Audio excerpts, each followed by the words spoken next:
So welcome, I'm Hayley Watts. I'm one of the Productivity Ninja team at Think Productive. I'm joined today by Jess. Jess, you're Hi everyone. Hi, I'm one of the directors at Think Productive, and yeah, I'm here just to support Hayley. I'll read out things from the chat and share your Q&As. Fantastic, thank you. So the session title today, Prioritise like a Productivity Ninja. We want to help you really focus on the priorities and move forward with the work that matters the most. So we're going to talk about procrastination. We're going to talk about how we really focus on those things that matter the most to us. 5 things we're going to look at in relation to that. The first is our energy levels, so that we can start to match our energy throughout the day to the types of tasks that we're working on. Then we're going to talk about the work that makes the most impact. How do we move forward with that?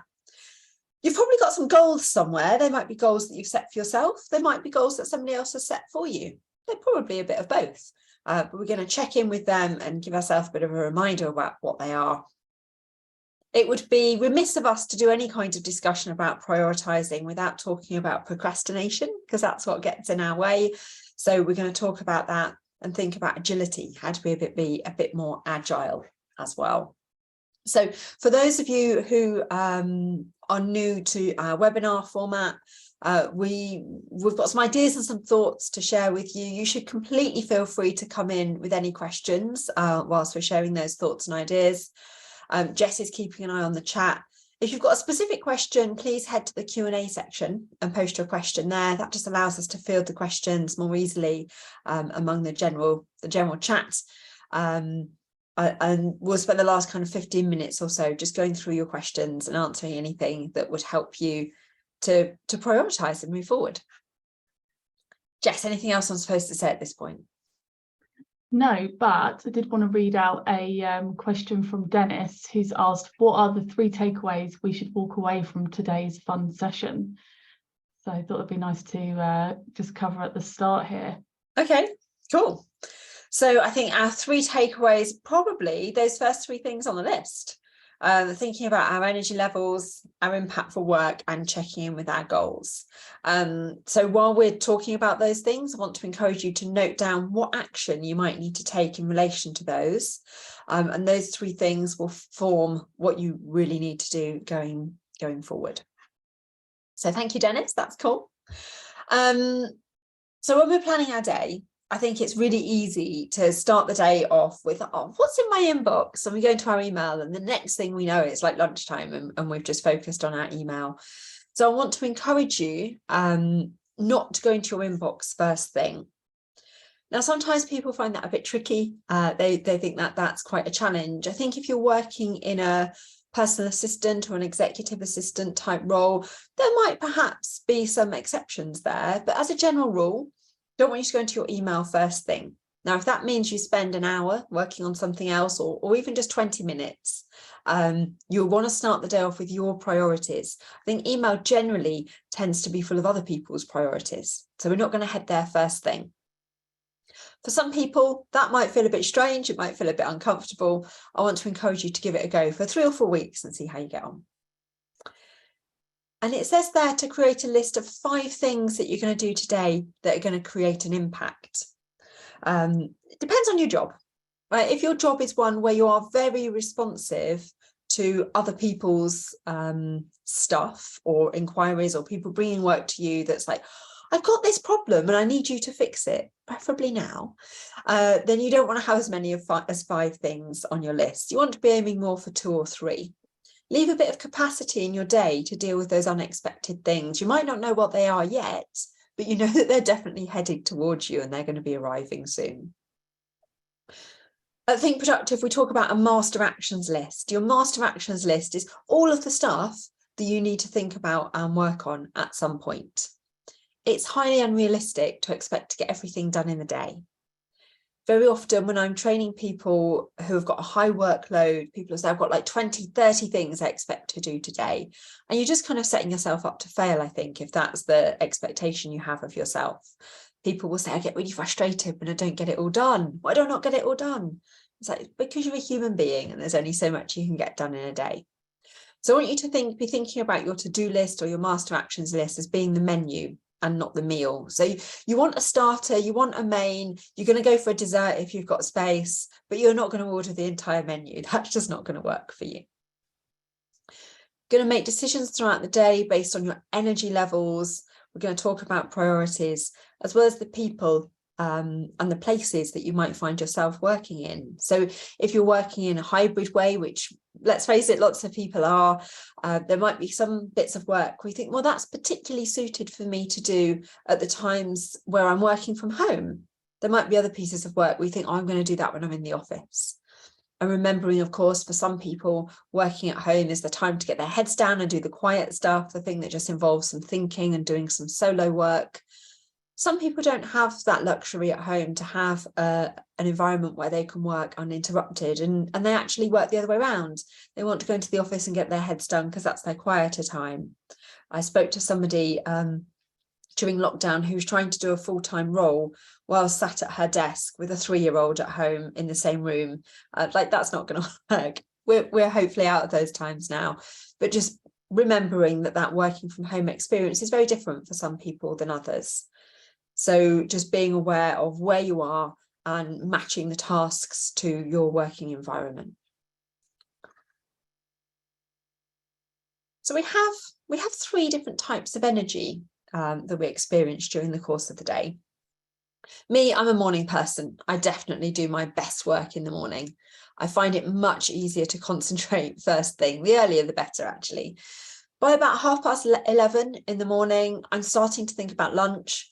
I'm probably quite easily distracted. So I need to do different types of activities in those times. So the first thing in the morning slot, for me, if I've got to do anything to do with numbers, finances, getting a spreadsheet to add up, like, that's got to happen first thing in the morning. If Jess has asked me to write a blog post about something, again, I need to do that in the morning. Writing doesn't come naturally to me. So it's something I need to have my kind of full energy and concentration to do. That kind of 11:30 time, when my energy levels have dipped and I'm starting to think about food, maybe that's a good time to take a break. There's nothing wrong with that. That's fine. I might also try and do some of the really easy admin tasks. Maybe I've got a couple of books I need to package up and send out to a client, so I could do that. Perhaps it's picking up the phone and speaking with a client, because that always makes me feel more energized afterwards. So it might be thinking, well, what are the tasks that I have on my to-do list that help bring my energy levels up? So that's the kind of the 2 extremes. Then we've got that type of energy that's in the middle. It's not particularly proactive, it's not inactive.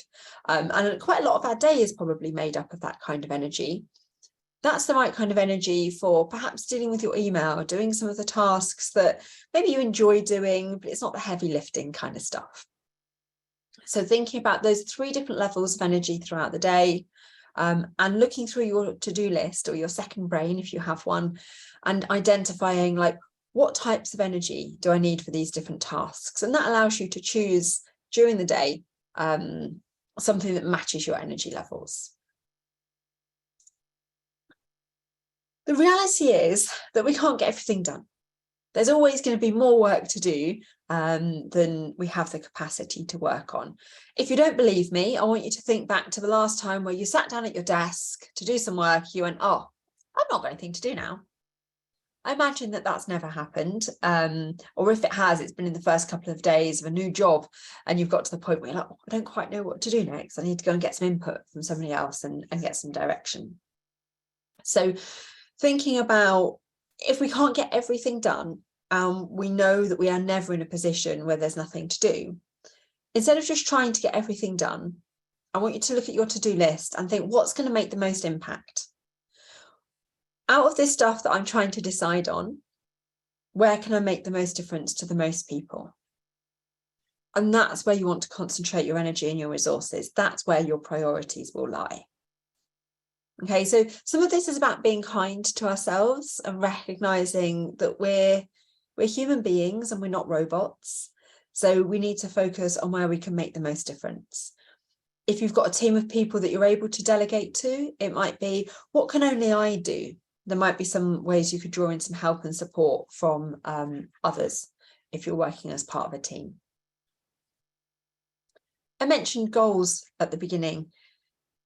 We tend to have goals that have been set for us, maybe our KPIs, we've been involved perhaps in identifying what they are. You might also have some kind of developmental goals, things that you want to achieve. So spending a bit of time, at least each month, maybe each week, thinking, what are my goals? What is it that I'm looking to achieve? Each week I try and focus on what are my top 3 priorities. And that helps me day to day to prioritise and decide where I need to focus my energy and my attention. Chances are you've got more than 3 projects, more than 3 things going on in your world at any one time. And it can be easy to get pulled in and sucked in or sidetracked into some of those other things, because emails arrive, you have meetings about other things, people come up to your desk and ask you about them.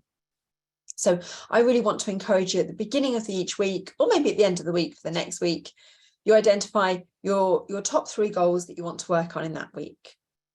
Have a look through your calendar. It's how you're spending your energy and attention. Does that match those goals? Or are you attending a whole load of meetings about something else?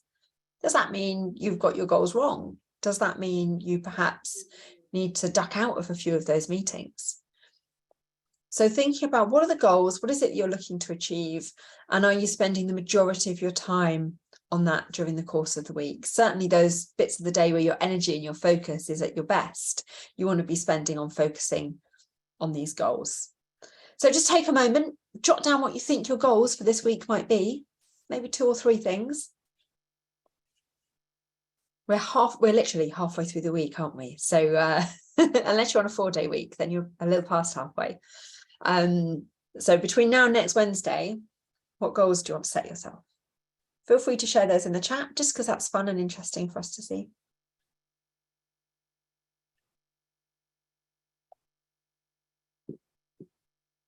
We have got a question in the chat asking, what is the second brain that you mentioned? Ah, great question. Thank you. So a second brain is a bit like a to-do list, but a bit more sophisticated. When we're looking through our to-do list, we tend to come up with lots of reasons why we can't do something. So I might have on my to-do list, send proposal to Kylie. And I can't send the proposal to Kylie yet because I'm still waiting for some information from Elena. So I might say, oh, I can't do that. I can't move that forward. It's a bit unreasonable to chase Elena for that information because I only asked her for it an hour or so ago. So we're not expecting to have had that just yet. So we look at the next thing on the list. The next thing on the list is perhaps prepare for a meeting. And we're not really in the mood to do that. We need a high level of energy to start thinking about that. And our energy levels are quite low. So we look to the next thing on the list. And we don't really fancy doing that either. So we go off and make a cup of tea because that's a bit easier.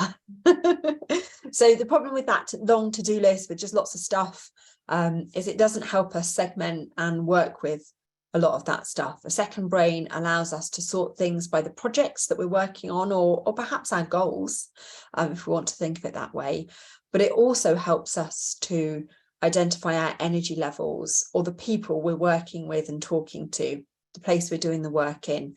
And that allows us to select the most appropriate task to do next. So it just helps us to be a bit more efficient and gain a bit more momentum. Jess, I'm pretty sure we've got some information on our website in terms of blog posts and stuff like that around second brains if people want to find out more. Is that right? Yes, I can send round after the webinar some links to some second brain options. We've rated a whole bunch of them as well. And yeah, there'll be loads of info for you to choose which one works best for you. Fantastic, thank you. And we've got a few people there in the chat kind of sharing their experiences of their second brain systems. And Dean has shared that the system is brilliant. Excellent, Dean. I'm pleased that you like it. And it allows you to get a grip on chaotic national projects with multiple actions and stakeholders. So yeah, this kind of stuff helps people out. Okay. Andrea's sharing her goals for the next week, which sound quite exciting. I like those. Wonderful. Thank you.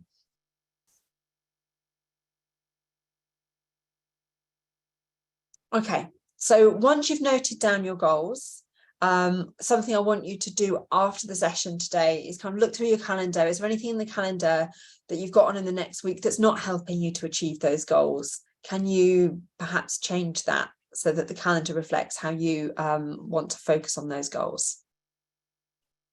Also, make sure that for each of your goals, you've got what we call a next physical action.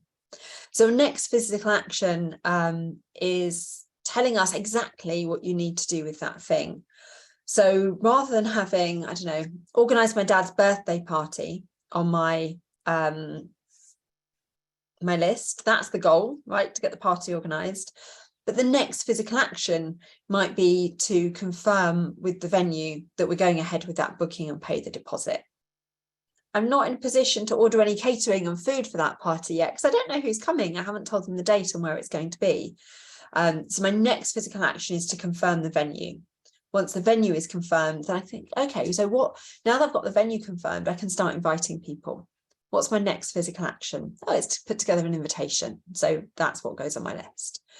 So your next physical action is going to be something where if somebody was watching you do that thing, they're describing what they're seeing you doing. That's what you put on your to-do list, rather than a vague action like dad, party or venue, because I might come back to that at a later date and not quite know what that means, not kind of have clarity about what's involved. Okay. So now we've got some clarity on our goals. We're looking to see what's going to make an impact. We need to think about how we get this stuff moving forward. Those next physical actions are going to help us, using our energy levels and matching the types of tasks, the type of energy that we have. That's going to help us too. But the thing that gets in the way is this procrastination. Sometimes we procrastinate because the thing we need to work on is maybe a bit difficult, a bit undefined. Maybe we haven't got a next physical action for it. Maybe it feels a bit scary, or it's one of those kind of tedious, dull things that we need to get done. So if we can identify which of those it is, so difficult, undefined, scary, or tedious. So that acronym for that is DUST, by the way. So if you kind of think about when you're procrastinating, which of those four is it? That comes from Graham's book, How to Be a Study Ninja. And I think it's a really helpful tool to get us to identify why are we procrastinating on this thing. Sometimes I think it's also that our energy levels aren't suited to the task we're doing.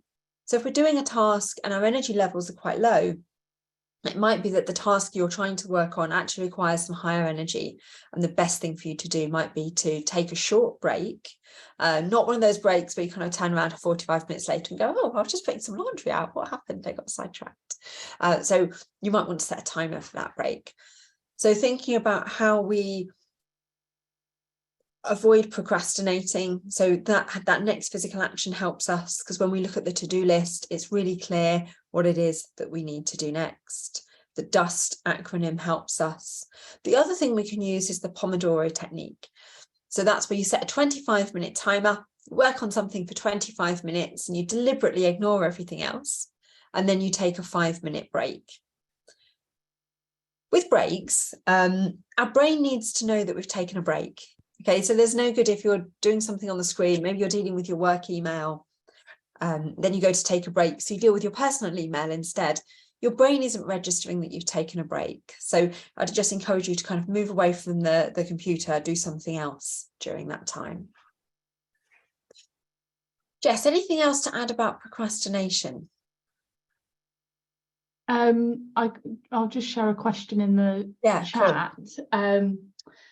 More about, so Dominique's asked, can you share an example of how to structure a master actions list or second brain, which we have some info on our website about that, but maybe you could just, give a couple of tips. Yeah, absolutely. So there's lots of tools and technology around that can help you with that.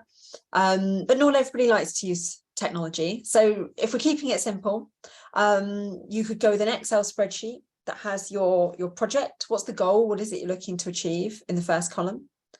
In the next column, you've got your next physical actions that are going to help that to move forward. In the third column, maybe you've got like where you're going to be to do that task, or perhaps what type of energy levels you need. Or is there a particular tool that you need access to? So for example, the tools I tend to use are email, Slack, LinkedIn, and the phone. So I might put which of those it is. If it's something I need to speak to Jess about, I might just put Jess's name. And then if Jess calls me to ask me about something else, I can say, hey, Jess, while I've got you on the phone, can I ask you about this thing here? So we can, what we call slice and dice our tasks, having a really clear idea of what's the overall goal, or what we call the project, what's the next physical action, and one word that helps us decide when, where, or what our energy levels are going to be like to enable that task to be done. And of course, if there's a deadline, you probably need that in that fourth column as well. A couple of the different tools that you might use if you want to do this electronically. To-dos in Outlook is quite popular. Trello tends to go down quite well with people who are really into their technology and like something quite visual. Todoist is quite good. I like the color coding on Todoist. I can put my different projects in different colors, and that just appeals to me. If you're less into the technology and you want something that's quite simple to use, then you might have a look at Toodle-Do, which is one of the tools that you can use. It's similar to kind of how you might lay out an Excel spreadsheet, but it does a lot of that thinking for you. So I hope that helps. The world that we work in is ever changing, isn't it? You know, you might set some priorities at 2 o'clock on a Wednesday afternoon, and by Friday morning, so many things have changed. You're questioning and you're wondering, are those the priorities still? So we need to be agile. We need to be able to respond to the changing world around us. I think firefighters are a great example of this, because firefighters don't actually spend that much of their time fighting fires. They spend time learning how fire works, learning to work together as a team. But actually, the majority of their work is about fire prevention work. So they go out and deliver training to people on how to use fire extinguishers. If you get to do that training, it's really cool. I'd highly recommend it. They're doing stuff around awareness of smoke alarms and the importance of testing those. They're trying to do things that help prevent fires. So if you're finding that you've got your priorities, and you're being pulled away from those priorities to go into firefighting and problem solving mode, there are two approaches you can take. One approach is, okay, well, what do I do to do some fire prevention work around this and stop this being a problem in the future? The other thing you can do is one of the models we teach on our Coaching to Empower workshop, where we're really encouraging people to do their own problem solving. So if you're a manager, or if you're working as part of a team and somebody keeps coming to you with problems, we want to help them by asking them questions, finding out what's going on, what might you do about that, what are the options you could take to solve that problem, so that you're not taking on all those problems for other people. You're enabling them to do some problem solving themselves. So a couple of ways there that you might approach being agile. Anyone any good at multitasking? Very often people say, oh yeah, I'm great at multitasking. I can do loads of things at once. But I disagree. I think most people are very bad at multitasking. Of course, there are some exceptions. I was reading something recently that suggested less than 2% of the population can actually multitask. So when we do more than one thing at once, we're not actually doing those things at the same time. We tend to move from one activity to another and back again. So our brain is having to very rapidly refocus between one activity and another. So I want to encourage you to try and give up multitasking. I've made some pretty big mistakes actually while I've been multitasking. Went away a few years ago with some friends. We went to Center Parks. I was put in charge of the food order because I'm quite organized. So they're like, oh, you could do that. You can sort out the food. I like food, so I'm happy with that. That's fine. I'm sat there, I'm doing my online shopping, ready for click and collect on our way to Center Parks. And my friend went to collect the food. And I remember when I was kind of confirming the time and date, somebody called me, I was chatting to them on the phone, I confirmed the time and date at the same time. I booked it for 2 days later, like when we're actually leaving Center Parks. So like that was really embarrassing. And now I've just shared that with over 200 people. I don't know why I did that. But that's an example, the kind of mistakes that we might make when we're multitasking and trying to do more than one thing at once. So I want to encourage you to move away from doing that. We might even have time for a quick exercise around multitasking. I didn't think we would, but we will. So if you've got a pen, grab a pen and a piece of paper.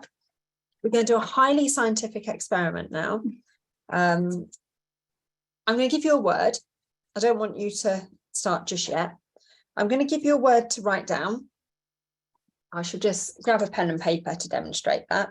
So it's not, I'm going to give you your own word in a moment, but imagine the word is word. You're going to write down word. You see that?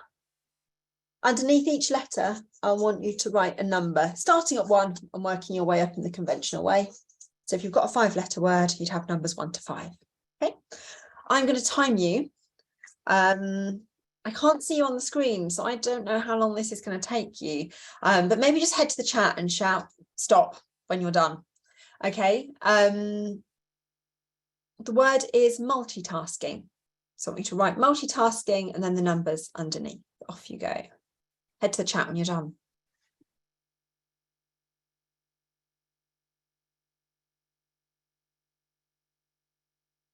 Oh, wow. Kim was fast there. 8 or 9 seconds. Fantastic. Well done. I want you to just cross that out for me. There's some very speedy people in the group. This is excellent. So just cross that out. I'm going to give you another word. Imagine the word is focus. This time you're going to write the first letter, then the first number. Letter, number, letter, number, letter, number, letter, and then the number. Okay. I'm going to give you your word. So just make sure you've got that first word crossed out so we can see what we're doing. The word is multitasking. So it's the same word, but this time I want you to do letter, number, letter, number. Off you go.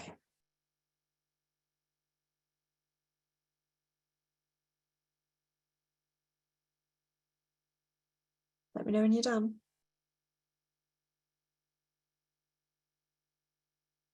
I think Jennifer was the first there. It's about 12, 13 seconds. So it takes a bit longer. I'm interested to know which way felt the easiest, the first or the second. Yeah, first. So the first was easier. The first, you probably didn't make a mistake the first time round. You probably made more mistakes the second time round because your brain is having to rapidly refocus between those spelling and counting. So join me on my mission to give up multitasking. And instead of multitasking, we want to try and batch similar tasks together. So we've got some phone calls to make. We make some phone calls. Then when we finish with our phone calls, we might deal with our email. Then we'll come out of our email and do something else. We might then do our thinking work or our planning and preparing. So in relation to priorities, we don't need to be a genius. We need to identify where we're resisting some of these priorities. Another quote that I love from Seth Godin is something along the lines, if you've got 10 priorities, you've got no priorities. We kind of want to focus on 3 or 4 key things that we're moving forward. If it's less than that, even better, we're more laser focused on that. So we've got a pause in the session now for any questions. Jess, what have we got?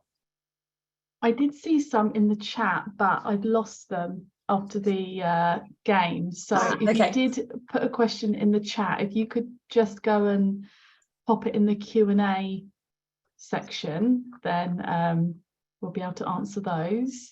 I did see one that was asking for clarification on the firefighting thing, so yes. I can address that now. So there are 2 things to do in relation to if you're finding yourself spending a lot of time firefighting. One is to be a bit more proactive about that. What could you do to try and do some fire prevention work to try and stop that fire from happening again in the future?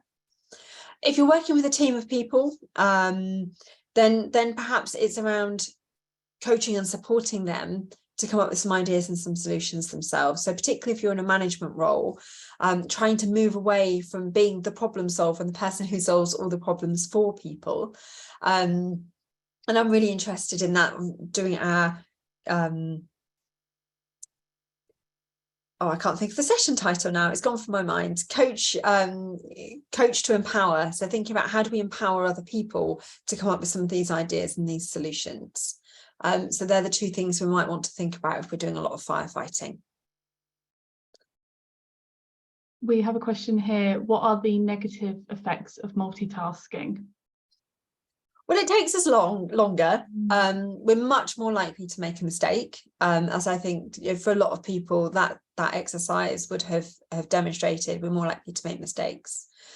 I think also we often multitask when we're switching from one task to another many times during the course of a day, which means if we're setting our priority, we pick up something else that's then maybe not our priority and we get started with that. Perhaps you've got the notifications turned on in your inbox and that little thing pops up in the corner to tell you you've got an email, and you then get sidetracked by that. So it means we're moving away from our priorities and the things we want to focus on.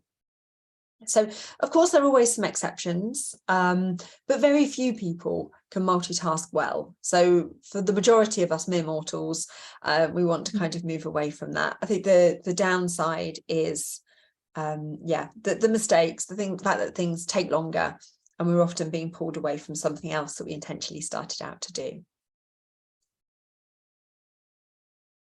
Do you have any tips on how to stay focused if you keep getting distracted? I think it depends what's distracting you, doesn't it? Very often it's our own thoughts that are distracting us. It's that thing where you sit down and you start working on something, and something else pops into your head and you think, oh, I'll go and do that instead. So if that's you, I would encourage you to just sit down, add to your second brain or your to-do list, do a bit of a brain dump, get everything out of your head and onto paper, so that you're not then distracted by those thoughts and ideas while you're working on something you really need to focus and concentrate on. So if you can identify what's distracting you and then think, well, how do I manage that? What do I do about it? The Pomodoro technique is a good one there as well, the 25 minutes, because then you can focus on something for a relatively short time. It's enough time to get started on tasks that perhaps you don't enjoy so much as well. So it helps you to get cracking with those things. Rose asked if you could just expand on the 2-minute rule, which I love the 2-minute rule. I apply it at work and at home. Yeah, so the 2-minute rule is anything that's going to take you 2 minutes or less, just do it straight away. You know, we don't want to be putting that on our to-do list. We don't want to put it off till later. If it's a quick and easy thing, let's just get it done. I really like the idea at the end of a meeting to have kind of 5-10 minutes on the agenda for people to do any kind of 2-minute actions that have come up from the conversation. It's a good one to apply to your inbox. It's amazing the number of emails that can be dealt with in 2 minutes or less. Like, yeah, I can come to your meeting. No, I can't come to your meeting. Yes, I did know that thing. Oh, the person you need to speak with is Jess. It's not me for that. So a lot of things can be dealt with in 2 minutes or less. So rather than them hanging over our heads and being on our mind, we want to try and just get those done straight away. But don't let those 2-minute things distract you from your key priorities. Do you have any advice if someone has several tasks all with the same deadline? So how do they manage that? I think firstly, you need to decide which is your priority, right? Which is going to make the most impact. And that's where you might need to focus your energy and your attention. Can you renegotiate any of those deadlines? Maybe there's a reason that there's a deadline. I don't know, if you're running an event, for example, there might be a whole load of things you need to do for that event. It might be maybe you're studying in your time outside of work and it's the end of term, so you've got to get those essays and deadlines in. But where you're able to renegotiate, I want to encourage you to do that. If somebody in the working world has set a deadline and you don't think that's very realistic, or you're not sure why that's the deadline, you might go and ask some of those questions. It might be that somebody wants a report on the work that you're doing because they've got to update the board on that area of work. Maybe they don't need the full report that you're working on. Perhaps they just need some bullet points that they can share in the board meeting. So just thinking about asking some questions, looking to renegotiate, but having a really clear idea in your head, okay, which of these things is the most impactful piece of work? Maybe focusing more of your energy and attention on that. Also trying to move away from perfectionism and trying to, if you've got 3 things and the deadline is on the same day, we can spend a lot of our extra time, effort and energy on trying to make something absolutely amazing. but those last minute alterations that you make are usually not the things that people notice about your work. It's normally the ideas and the things, the content you've put in a bit earlier on that makes the most difference. Helen has shared that they feel that emails are always hanging over them and they struggle to file them and be sure where they filed them. Do you have any tips to save time, so not repeatedly looking for emails? Yeah, so on our Inbox to Zero course, I see a lot of inboxes. Very often people have got like massive list of subfolders on the left-hand side of their email program. I think having less folders is better. Like the search functionality in those tools is so much better than it was even a few years ago. So if we've got less folders and we can use the technology to help us find things, that makes it a bit quicker and a bit easier. People often don't send us an email that is designed and constructed in a way that sits with our filing system.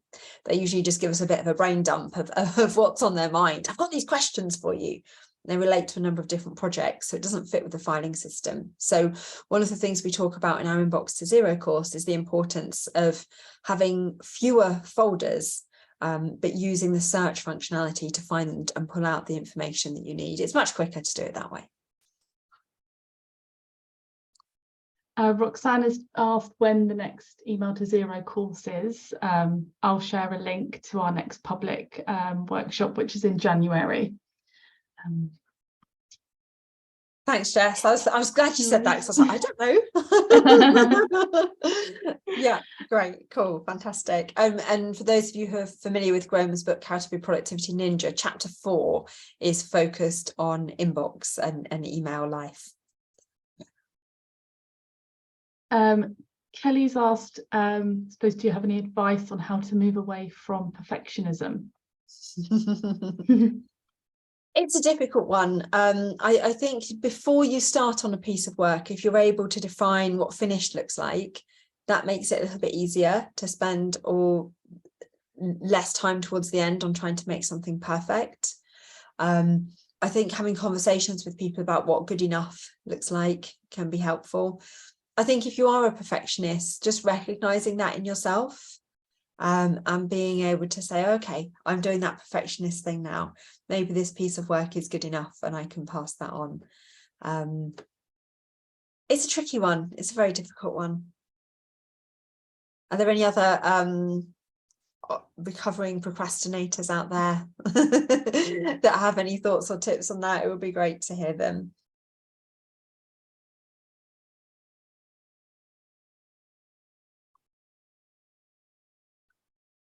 I can see in the questions, Callum's asked what books we would send to clients. So I'm not sure, Callum, if that means what books do we have available or what books would we recommend? So obviously Graham's book, How to Be Productivity Ninja.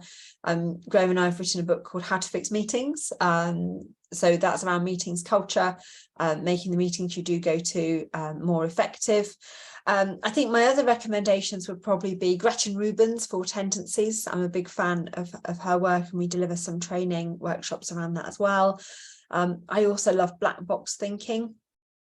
And there's a book about feedback that I really like. And I can't think of the title. Jess, what books would you recommend? I love black box thinking. I know, I think it was Elena, our managing director, who got us all onto that one. That one's great. And obviously yours and Graham's.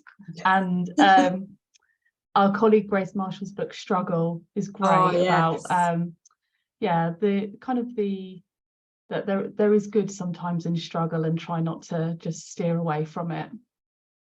And I think that can help us when we're prioritizing as well, because we tend to kind of beat ourselves up and be a bit unkind, perhaps, if we feel like we're not getting our priorities right. But what do we learn from that experience? What do we take away is an important question to be asking ourselves. We've got some advice in the chat from Perfectionists. Yeah, this is something I could probably do with being a bit more of a perfectionist.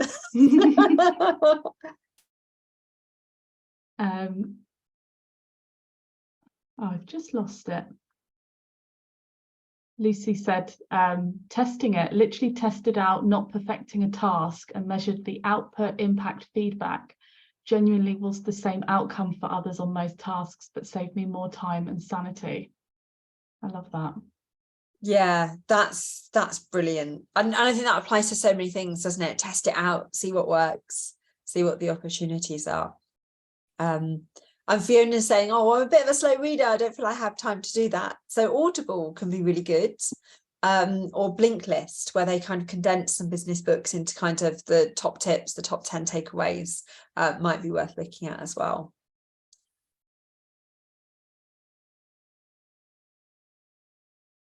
Shout out there from Dennis around the Think Productive YouTube channel for some more tips.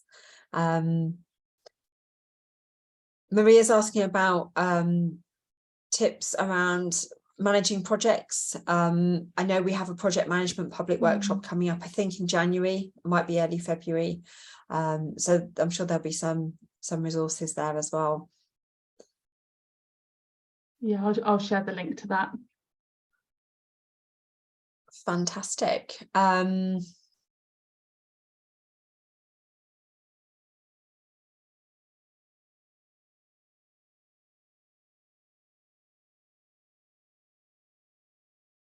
like Christine's point around perfectionism. She says, perfectionism for me is not trusting myself. I have to remember I've done it before well enough for the job and I can do that again. I think that's lovely. Yeah. Fantastic, thank you. Well, if you have further questions, do please share them in that Q&A section. I know Jess has just pulled lots of questions out in the chat, so that's really helpful as well.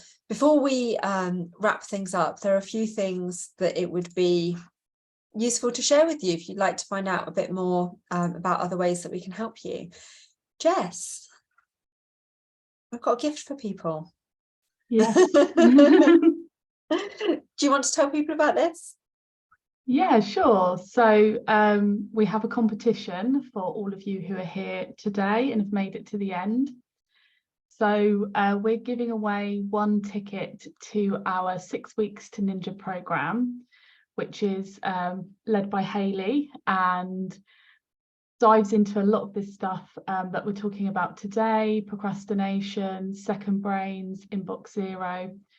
And it starts in February and it's weekly, 2 hours on a Wednesday morning with a small group of, like-minded people all on the same journey. So to win a ticket or to enter, you just need to follow this link. You can either scan the QR code on the slide and it will take you straight there. But I've just posted the link in the chat now. There's just a couple of questions. Fill that out, and then in the next week or so we'll randomly pick someone to win a ticket and join us. Fantastic. I'm really looking forward to that. I love this 6-week program. It's 2 hours a week with a tiny little task to do most weeks in between sessions. And it really helps to kind of boost people's productivity, well-being, lots of stuff there that's useful for people, very practical for you to get stuck into implementing, and very focused on you and your real life and your workload. A few other things that we have coming up. On the 15th of December, one of my colleagues is doing a session around making your New Year's resolution stick.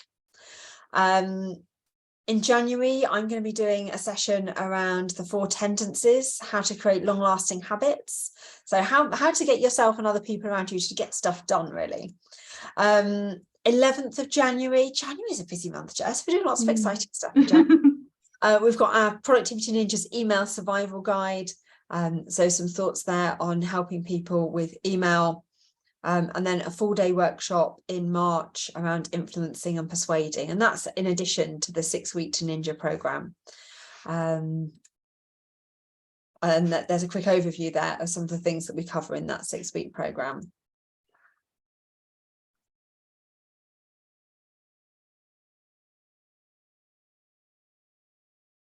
No problem, Dennis. Thank you for joining us. Nice to see you again. So we do a whole load of other workshops around productivity, well-being, things that are just going to basically make your working life feel a bit easier is our goal. I will stick around in case anybody has any further questions. Jess, anything else we need to let people know about? Just that we have recorded today's session and it will be going up on our YouTube channel if you want to watch it back, or you want to send it to someone that you think, yeah, my friend, colleague, partner needs this. So after the webinar, I'll send around an email with some of the links that we've shared, links to blog posts, and where you can find the recording afterwards. Fantastic. Well, thank you, everybody. Thank you. I'll stop the recording now.